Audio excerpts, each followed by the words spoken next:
An estimated 4 million Red Army soldiers were captured by the Germans during the 6 months after the launching of Operation Barbarossa, the Nazi invasion of the Soviet Union, on June 22, 1941. Indeed, the chief of the German General Staff, Colonel General Franz Halder, wrote, "The Russians have lost this war in the first 8 days. Their casualties, in both men and equipment, are unimaginable." He was both right and wrong, as it turned out, and thus Adolf Hitler was not the only German who had underestimated the Soviets. The German field marshals and generals share in the blame for the debacle that was to come in the East. The German Armed Forces High Command, the OKW, had originally counted on a 12-week war against the staggering Soviet Union, but under Joseph Stalin, the Soviets rallied and came back stronger than ever. The Blitzkrieg into Russia, featuring Panzer Armored Divisions, was initially successful, but ultimately the Eastern Front War dragged on for 4 years and was characterized by unprecedented ferocity and loss of life, not only due to the war itself, but also to starvation, disease, slave-like working conditions, and the vast ethnic cleansing occurring under both Stalin and Hitler for different reasons. The height of the Stalinist repression, the Great Terror, occurred in the late 1930s, just prior to the German invasion. Minority nationalities inside the Soviet Union, including the Cossacks, were among those cruelly victimized during this period, especially those who posed resistance. Stalin ruthlessly expanded the collectivization program into an offensive against the peasantry. Millions were displaced, and millions were killed.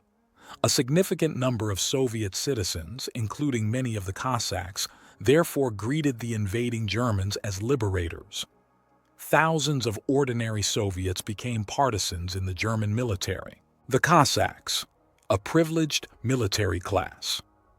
Traditionally, the Cossacks derived mostly from the area of southern Ukraine.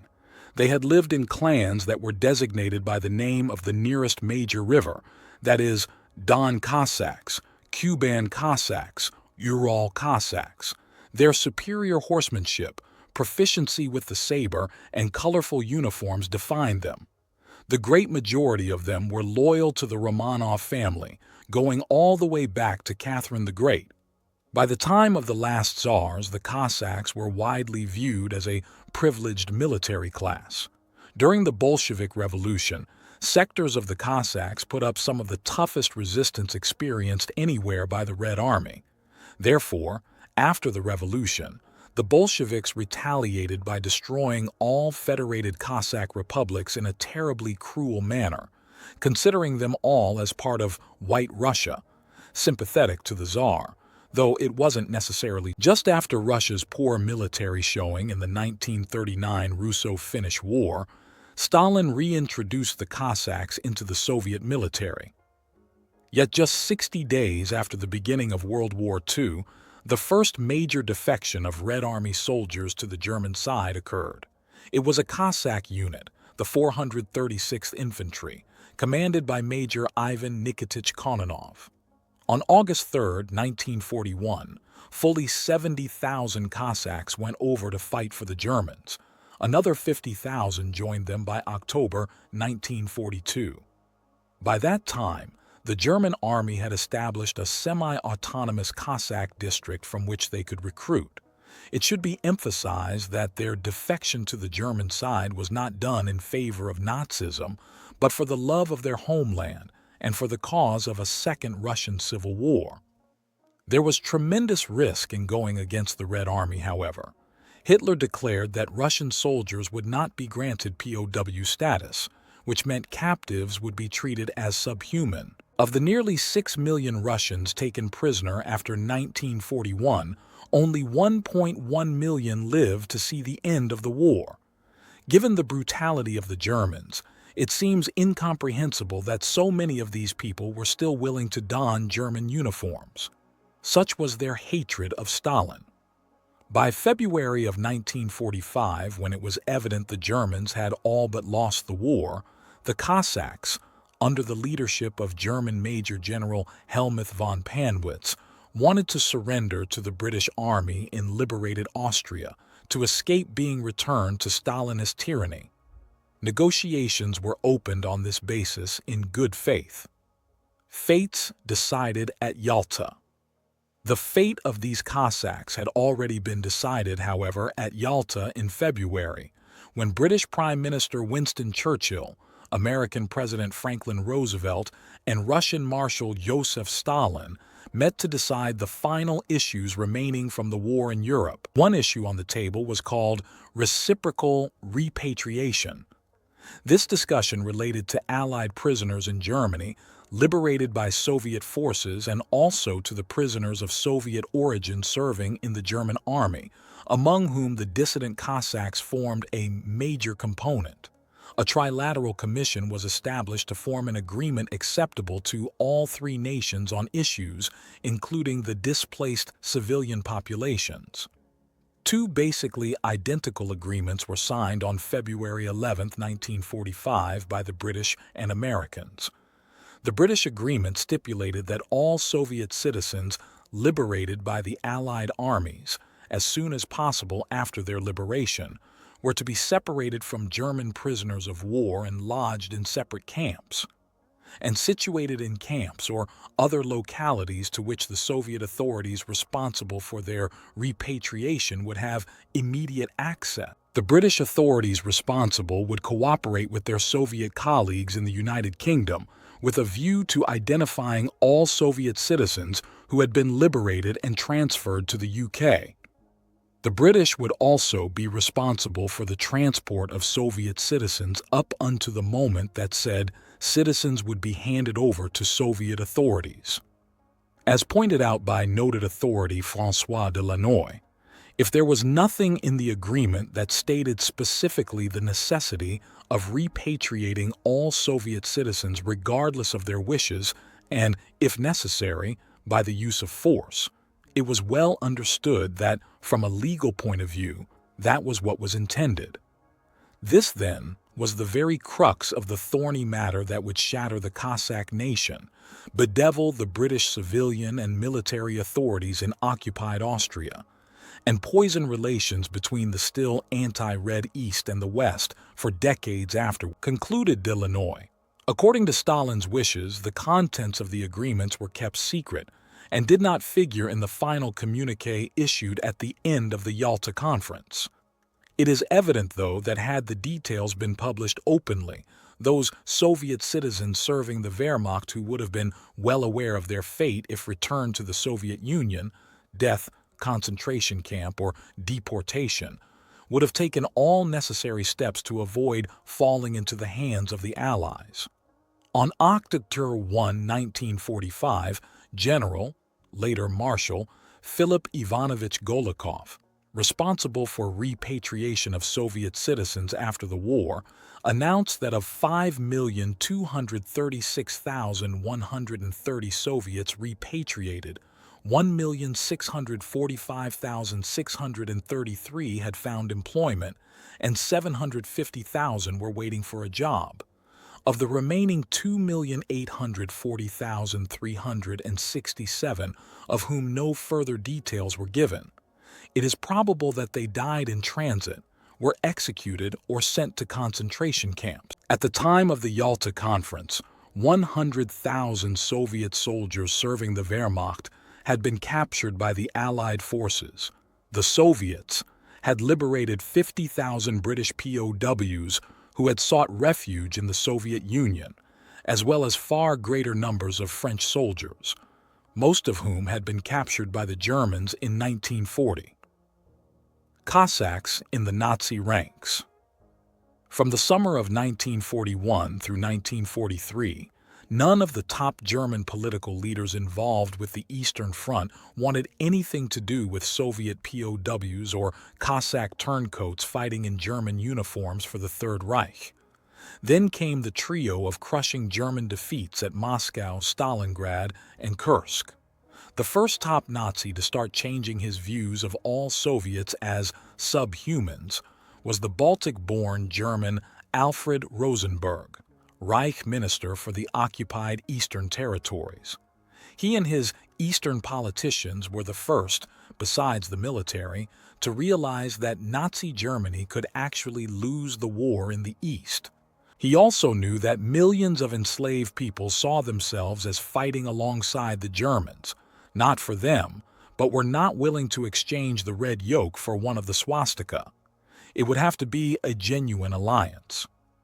As late as the summer of 1944, both Hitler and SS commanding General Heinrich Himmler denied this possibility, however, as did the powerful secretary to the Führer, Martin Bormann, and Prussian regional leader Erich Koch. Led by Rosenberg's ministry on the crucial theme of needed manpower, however, even they slowly changed their minds, since it was evident that Nazi Germany would be drowned by Red Army hordes if they did not. Meanwhile, even against Hitler's, the German army in the East had begun training and equipping both dissident Cossacks and the so-called Russian Liberation Army, RONA, to fight the Soviets. The man who really stepped to the fore of his own volition in September 1942 was the East German career cavalry officer Helmuth von Panwitz, who well knew that during the Russian Civil War, Cossack wolves had taken no Bolshevik prisoners and were eager to kill them again. It was Panwitz who approached German Field Marshal Ewald von Kleist about accepting the Cossack offer to fight with the Germans, and he was given a tacit but cautious approval to start their recruiting, training, equipping, and arming. The Cossack call recruiting began with those who had already come over and continued with the masses being held in German POW camps. Panwitz's goal was to build a first-rate cavalry division, while there remained an independent Cossack state within a self-governing Kazakhia. This territory had been occupied by the Germans during 1942. He allowed his new charges to serve under their own officers and NCOs, over which was his hand-picked German cadre. Asserted one eyewitness, he did not intend to make Germans out of the Cossacks. Panwitz created a weekly newspaper titled The Cossack Kalend, insisted that his German cadres learned the more difficult Russian language. His former Soviet riders adapted to the German language far more easily. He also restored unit church services and the recovery of dead bodies in the field for proper Christian burial. Orthodox Russian chaplains were assigned to Cossack regiments, and the wearing of crosses and other religious ornaments was encouraged. Indeed, the Russian Orthodox Christmas was celebrated on January 6, 1944, with Panwitz attending in full Cossack regalia. Speaking at Hitler's military headquarters, General Wilhelm Burgdorf doubtless summed up the feelings of more traditional army officers at Panwitz's experiment, saying, "Von Panwitz looks quite savage with his crooked sword dangling in the scabbard down in front." Created a full Cossack general, Panwitz was elected and re-elected as the field leader. He also formed a personal Cossack guard. In addition, he managed to save the famous Cossack Museum until it disappeared at the end of the war. He formed the 1st Cossack Cavalry Division on April 23, 1943, and on March 31, 1944, he established the Cossack Central Administration. Cossack weaponry, including captured Tokarev automatic pistols, was issued by the Germans. The Cossacks also carried Shaska sabers and wore their beloved black burqa capes and Astrakhan and Kubanka fur caps. Cossacks on the front. Despite his obvious affinity for them, Panwitz ruled his men with typical German toughness, with penalties ranging from solitary confinement in darkened cells and flogging to execution for more serious offenses. Nevertheless, he was granted honorary Cossack nationality on March 21, 1944. When Hitler personally awarded him a medal, the Führer asked Panwitz slyly, "So how are things going with your Cossacks?" The Führer, despite the military's secrecy, was well aware of what was going on. The 1st Cossack Cavalry Division was ready to go into action and was assigned by the new chief of the General Staff, Colonel General Kurt Zeitzler, to fight in the Balkans. Noted one authority, The sturdy Cossack horses were ideal for the Balkan mountains. The main contribution of the Panwitz Cossacks was soon to be freeing up German troops to fight elsewhere. Their Serbian-Croatian deployments included the September 1943 Operation Constantine to occupy areas formerly patrolled by the fascist Italian armed forces. Cossack units also took part in Operations Driving Hunt, Ball Lightning, and Autumn Storm. Cossacks were deployed to Croatia and Bosnia in the autumn of 1943. They also fought the communist partisans in northern Italy from July 1944 to the end of the war. Stated one source, the North Croatian Fire Brigade emerged from the Cossacks. The regular German army began changing its own initially poor assessment of the Cossack allies as they witnessed them fighting first as dismounted infantry and then as the mounted warriors they were justly famed to be. Still, the Cossack riders for the Reich had to wait until 1944 before being awarded the German military medals that they fully deserved and had earned in combat. Cossack forces were sent to fight Yugoslavian communist partisans in September 1943, with fully 270,000 men organized into 26 divisions. Tito was a threat that Nazi Germany simply could not ignore, especially as Churchill was then pressing for an invasion of southern Europe to forestall Stalin's obvious drive to occupy the Balkans. Panwitz led his beloved riders into combat against the partisans in Operation Fruška Gora on October 12, 1943, in their first real baptism of fire. After-action reports ranked them from performed admirably to with mixed success. The Cossacks also took part in Operations Wild Sow, Panther, Santa Claus, and then Shock in March 1944, as well as Rosselsprung, the latter designed exclusively to either capture or kill Tito. In addition to these formal combat field operations, the Cossacks performed valuable service patrolling the railroad line from the Croatian capital of Zagreb to Belgrade, the capital of the German-occupied country. One report stated that the Cossacks performed exceptionally well, inflicting heavy casualties on Tito's forces. Another observer reported that they were skillful in staging ambushes, executing flanking movements and rear attacks in contrast to frontal assaults in a war of movement without front lines. Avoiding frontal attacks, they struck at the enemy's rear. SS in name. In August 1944, Himmler wanted to incorporate the Cossacks under Panwitz and General Timotei Ivanovich Domanov into his own Waffen-SS, and he officially sanctioned the Cossack cause despite the fact that he was vehemently anti-Slavic. He recruited first Ukrainians and then Cossacks. Indeed, as early as December 24, 1942, Himmler's administrative chief, SS General Gottlob Berger, had proposed the formation of an SS Cossack police unit, but other top SS leaders balked, so the plan. Gunther Dalquin, editor of the SS newspaper Das Schwarze Korps, the Black Corps, also acted as an agent of change to acquire the 1st Cossack Cavalry Division under the command of the ambitious Himmler. Finally, on August 26, 1944, Himmler invited Panwitz to meet with him aboard his personal command train to propose that the Waffen-SS directly absorb all Cossack fighting forces. Taken aback, Panwitz answered, "I have been in the army since I was 15. To leave it now would seem like desertion." Switching tactics, the wily Himmler opted instead to have all Cossacks placed directly under Panwitz's command in a compromise agreement that would also see them set up in name only as the new SS 15th Cossack Cavalry Corps, consisting of the old 1st and the new 2nd Divisions.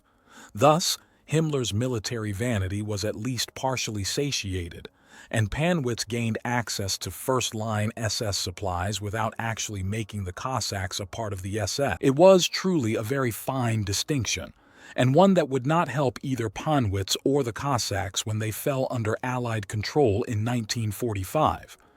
This shotgun marriage was consummated in September 1944. However, it was later characterized as an unholy alliance that solved the supply problem that had been dogging Panwitz from the very start. Valued by the army for their scouting and reconnaissance abilities, the Cossacks jealously guarded their authorization and command function against Himmler's rapacious SS, and one general asserted, "The Cossacks must be ruthlessly exploited to the last and sacrifice their lives for us, the best they have to offer. They are just good enough for that." Ironically, the Cossacks fought but one battle against the Red Army, and this took place on Christmas Day, 1944, in Yugoslavia. In bitter hand-to-hand combat against the Soviet 133rd Infantry Division near the Drava River, the Cossacks routed the Russians. The 11th Luftwaffe Field Division had been assigned to fight alongside the SS 15th Cossack Cavalry Corps. By February 1945, Panwitz could take pride in the fact that he had accomplished his original goal with the formation of yet a third cavalry division. In March, his expanded corps took part in Operations Forest Fever and Forest Devil.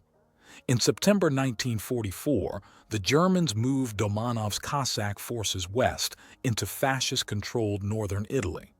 Fighting as they went, the Cossacks journeyed hundreds of miles across Poland, Germany, and Austria before they arrived at Gemona, Italy, in the Friuli region.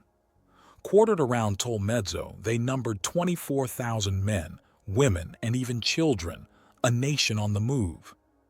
On April 28, 1945, Domanov was confronted by a delegation of Italian officers who insisted that he surrender his arms and leave Italy immediately.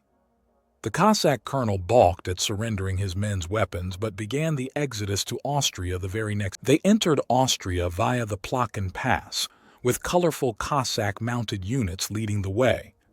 Having reached the Austrian village of Mauthaucottschach, the vanguard led the way to a settlement around Linz.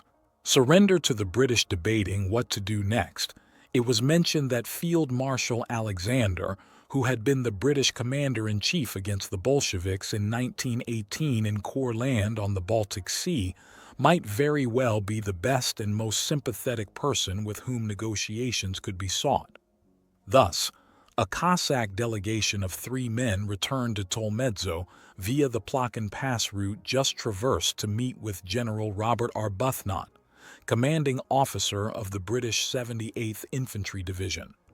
Standing to deliver their plea, the Cossacks asked to be allowed to join General Andrei Vlasov of the Nazi-sponsored Russian Liberation Army to continue fighting the Soviets. Startled, General Arbuthnot queried, "Who is General Vlasov?" After being told, the British general adhered to the Churchill-FDR demand of unconditional surrender enunciated at the 1943 Casablanca Conference. "You must hand over all your weapons without delay." He was then asked if the Cossacks would be considered Allied POWs. "No, that term only applies to those captured during the course of a battle," the Britisher replied. British General Geoffrey Musson reiterated the same. The next day, May 5th, Musson visited Domanov, who was politely asked to move his masses to an area between Linz and Oberdrauberg along the Drau Valley, and under arms no less. This they did willingly during the second week of May, now after VE Day. But some Cossack bands were still fighting 5 days after the Germans. Meanwhile, the Cossack High Command simply ignored what little they did know of the Yalta agreements, merely assuming that the pre-1941 anti-Red allies would welcome them in what they saw as the inevitable next phase of World War II, a joint Western Allied Cossack holy war against land-hungry Communist Russia in Eastern Europe. If nothing else, the Cossacks were convinced that at least they would be granted political asylum by the democratic Western powers. On VE Day, May 8, 1945, Two separate Cossack groups were being quartered in formerly Nazi Austria, close to the Slovenian border, then part of the former Yugoslavia that had been conquered by the Axis in April 1941. The initial group had been in northern Italy near Tolmezzo, under the command of Ataman Domanov, with the second group of 18,000 of the ex-10th SS Cossack Cavalry Corps dispersed across southern Austria under Panwitz. As the accepted overall leader of these Cossack units, Panwitz prepared to negotiate with British Field Marshal Harold Alexander. On May 17th, Field Marshal Alexander asked for instructions from London about what to do with his newly acquired ready-made army of anti-Bolsheviks so far from their native steppes. On the 18th, General Arbuthnot also visited the Cossack camp at Pegitz, touring the huts, laughing and joking, and even taking a special interest in the Cossacks' young cadet corps. This happy mood turned somber with a sudden jolt, however, when it was announced by Domanov that all of the Cossacks' dearly beloved horses had been stolen, to which the British general officer dryly answered, "There are no Cossack horses here. All the horses now belong to His Majesty the King of England, and the Cossacks are his prisoners." With this rude shock, the cat was truly out of the bag. The officers will be shot. On May 24th, British V Corps General Charles Cately was instructed by higher headquarters to hand over all Cossacks, without exception. It is of the utmost importance that all the officers, particularly the most senior, are collected together, placed under guard, and that none of them escape. The Soviet forces place great importance on this and consider without doubt, as a guarantee of good faith on the part of the British, that all the officers are handed over. Another put it more bluntly: the officers will be shot by the NKVD, Stalin's secret police. A truckload of armed British troops arrived at the Cossack encampment on May 26th to seize all Cossack funds, some 6 million marks and an equal amount of Italian lire deposited in the Liens. The next day, May 27th, the British demanded the surrender of all Cossack arms once more, and a rumor circulated across the camp that these would be replaced by British weaponry, a case of both self-denial and wishful thinking. More ominously, however, Arbuthnot issued an order declaring that all Cossacks found with weapons would be both arrested and subject to the death penalty. Resistance would be met with the order to open fire. Debate among the Cossacks centered on believing the British would protect them, doubting their good intentions, and a failed option of sending the women and children away from the camps to avoid any unexpected and hostile developments. Panwitz described the formal surrender scene in a letter to his wife, with enlisted soldiers laying down their weapons and officers allowed to keep their sidearms as per military tradition. Still, though, the Cossack Corps was dead, he lamented. On May 28th, Domanov ordered all his officers to assemble at Lienz and Pegitz in the belief that the British would return them there that same day. They were then convoyed away by cars, with 2,000 officers remaining in the Pegitz Square. Some of the older ones wore their decorations earned fighting for their little father, the murdered Tsar Nicholas II, in their part in the Great War, 1914 to 1916. Many wore the colorful and traditional Cossack garb. These officers were put aboard a convoy of 60 British Army trucks. According to Huxley Blythe, the convoy consisted of 4 buses, 58 trucks, 8 vans, and 4 Red Cross cars. The British escort consisted of 140 drivers and co-drivers, 30 officers, and 5 interpreters. To these must be added several jeeps with 25 light Bren machine guns and motorcyclists. Shortly afterward, the convoy was also surrounded by tanks, allegedly to protect the officers from rogue German SS men in the nearby forests. They're a grand lot, the English. Meanwhile, Domanov reached the suburbs of Oberdrauberg at the headquarters of the British 36th Infantry Brigade, where Musin bluntly shattered whatever illusions he had left. "I have to inform you, sir, that I have received formal orders to hand over the Cossack division in its entirety to the Soviet authorities. I regret having to tell you that, but it is an order. Good day." Later, even the ruthless NKVD secret police would cynically sneer, "They're a grand lot, the English." Also on May 28th, the officers were enclosed by barbed wire at an old former POW camp near Spittal, where a full British regiment was stationed. The soldiers there had been ordered, "Any attempt at resistance will be firmly suppressed. If you are forced to open fire, you will shoot to kill. Any attempt at suicide will be prevented if it presents a danger to our men. If it does not, they will be allowed to commit suicide." The Cossack officers quite naturally panicked, tore their rank insignia from their uniforms, and destroyed their personal papers in a vain attempt to somehow stymie the dreaded Red Secret Police, the NKVD of Lavrenti P. Beria, the man even Stalin had cynically introduced to Joachim von Ribbentrop at the Kremlin in August 1939 as "my Himmler." That night, while Domanov dined with the British officers at their invitation, the first Cossack senior officer hanged himself. The next morning, May 29th, trucks again arrived to take the officers to their new jailers, but they sat on the ground refusing to budge. Noted Lanoy, "For several minutes the British soldiers beat and kicked the Cossack officers, raining blows down on them with boots, rifle butts, and fists. Some of the victims were beaten senseless, and the British used the opportunity to prod them with their bayonet. This treatment proved effective, and loading commenced." During the journey, several more officers killed themselves, while others escaped by jumping out of the trucks until, after many hours, the convoy arrived at the border of the Soviet-Austrian zone of occupation at Judenburg near Graz in the Mur Valley. Unloaded from the trucks as more suicides occurred, it was here that the officers were finally joined by their overall commander, Panwitz, elected by them to be their first and only foreign-born leader. Vain resistance. From Judenburg, all the senior officers were moved to Graz, then Baden outside Vienna, to the Red Army Counterintelligence Center for interrogations.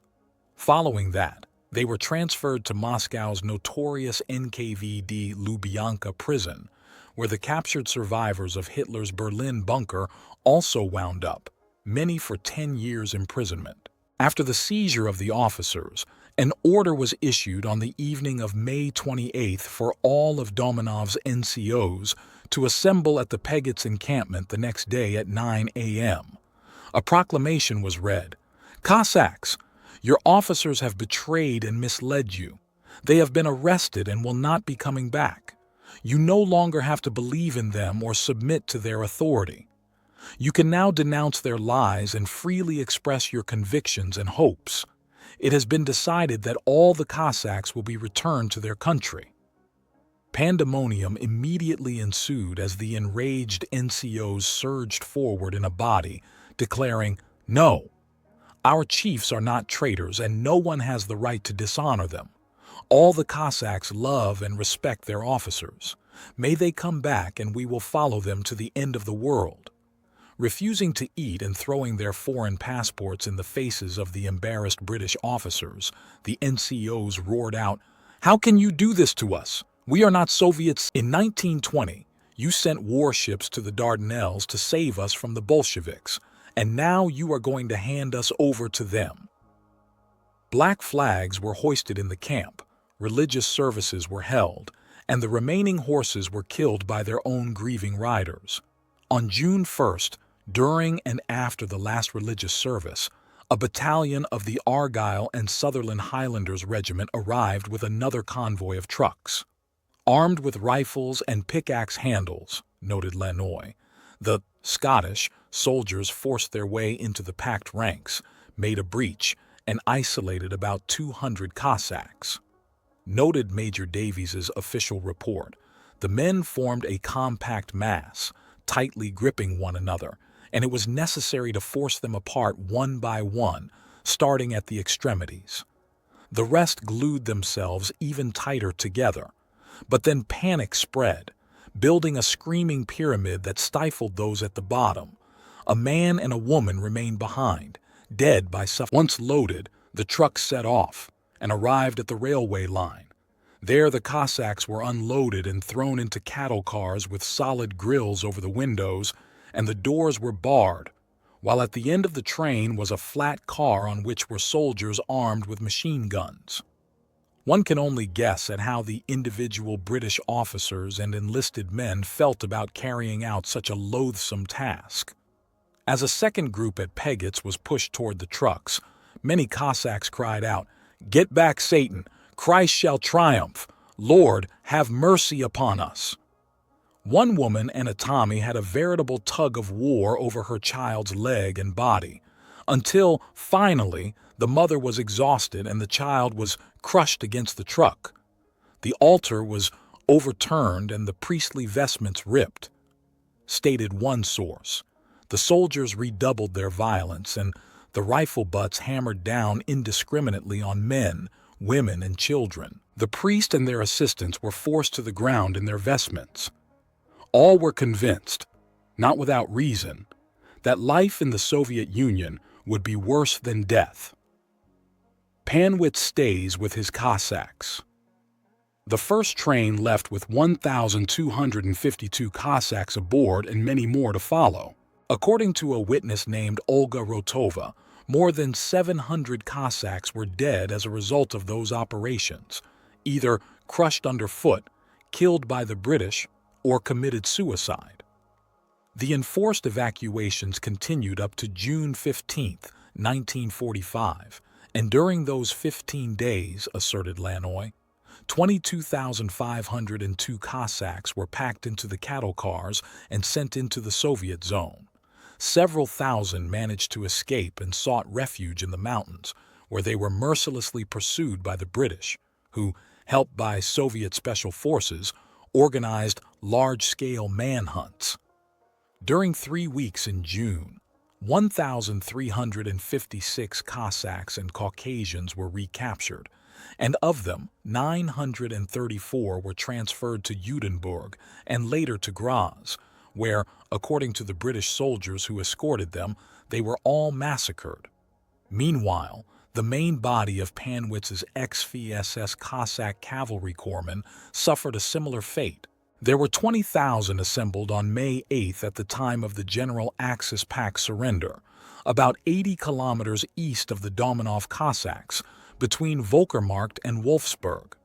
Sometime during May 9, 10, British SOE, Special Operations Executive, Officer Charles Villiers visited the headquarters of Panwitz and immediately received the surrender of all his armed men, with the sole condition that they not be turned over to the hated communists. One of Panwitz's own staff officers had even served in Courland in 1918 against the Bolsheviks with the younger Harold Alexander, and thus all felt that political asylum among their former British allies in the Russian Civil War era was possible. After sending the venerable Field Marshal a letter on May 9th and hearing nothing, Panwitz decided to visit the latter's headquarters himself. He was told by a British major that all his men would have to surrender all their weapons on May 11th, and this proceeded apace without piles of 1st Cossack Division rifles mounted at the area assigned to the British Army's 6th Armored Division at Feldkirchen, Austria. On May 15th, Panwitz and his senior officers learned that it was rumored that all of them were to be handed over forthwith to the Red Army. Given a possibility of escape with his own German officers, Panwitz had nonetheless decided to stay with his beloved Cossack horsemen. Having joined his Cossacks voluntarily for a certain death by execution at the hands of the hated Bolsheviks, Der Pan, as he was nicknamed, still wore his colorful Kuban papa. True to form to his deeply held code of honor, he stated, "I have been with the Cossacks in the good times, and now I must remain with them in the bad." A Major von Eltz later testified that Panwitz even briefly believed They were going to send the cavalry corps to Iran to fight communists who were trying to seize control of Azerbaijan province. Panwitz thought that the Cossack cavalry corps would be kept intact by the British and transported to an island somewhere in the Pacific to be transformed into a sort of foreign legion. These illusions were shattered, and rumors caused dissension among Panwitz's own leadership cadre of German and Cossack officers. Nevertheless, on May 22, Panwitz was re-elected leader by his Cossacks. Meanwhile, British and Soviet officers met at Wolfsburg and hammered out an official bilateral document that defined the Allied view of the doomed Cossacks. They are a special unit belonging to the SS anti-partisan forces and comprising a collection of white bandits and counter-revolutionaries paid by the Germans. At least 500 German officers and men escaped, some accounts assert with British connivance, before May 26, when the British informed Panwitz that he had been removed from command. Panwitz, 144 officers, and 690 other ranks who were Germans were also arrested, but even some of them managed to escape. The end of an era. On May 28, Panwitz and his officers passed into Soviet hands along with Domonov's officers. Lieutenant V.B. English, guarding the bridge at Judenburg, described the scene. Von Panwitz was very tall. He got out of the car, drew himself up to his full height, and looked around. He understood what was going on. He then advanced very slowly toward the Russians, with everyone looking at him. He saluted them. It was almost as if he was taking part in a film. Another official account stated that, upon seeing the Russians, he raised his hands in the air and cried out, "My God!" Taken to Graz on May 30th, he arrived at Baden on June 3rd, and then was taken by train to Moscow and his doom. Noted General Kately afterward, "In the circumstances, our personal sentiments had to be disregarded. We had an enormous crowd of refugees on our hands, of all nations and in a critical condition. Most Cossack senior officers were tried, convicted, sentenced to death, and executed. The remainder were imprisoned for long terms. The 6 most senior Cossack leaders, among them Panwitz, were all hanged in the Lubyanka prison courtyard at 10:45 p.m. on January 16, 1947. In all, according to one official report, 2,126 officers were handed over to the Soviets. 12, all of them ex-generals in the white, anti-Bolshevik armies from the 1918 to 1920 Civil War, were sent to Moscow for trial. 120 never arrived at Graz. 1,030 disappeared between Graz and Vienna. 983 who arrived in Vienna subsequently disappeared.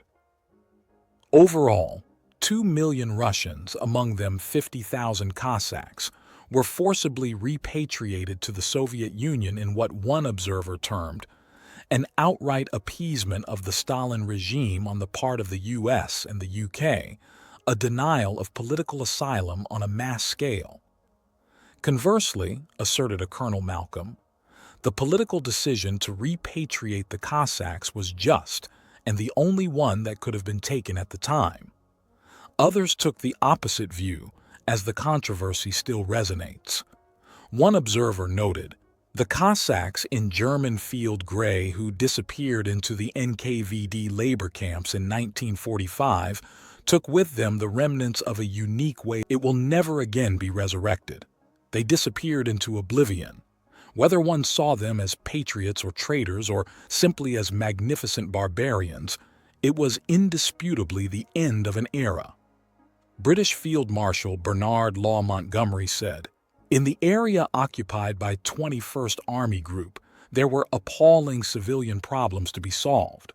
Over 1 million civilian refugees had fled into the area before the advancing Russians. About 1 million German wounded were in hospital in the area with no medical supplies.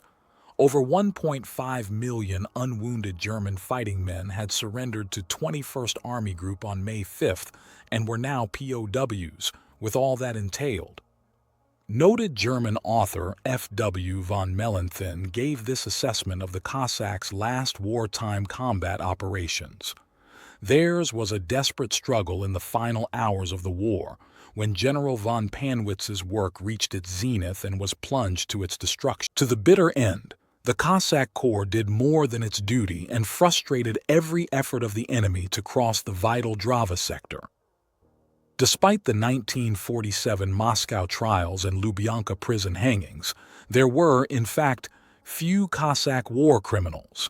Even Panwitz's conviction was overturned by the Russians after the fall of the former Soviet Union in 1991,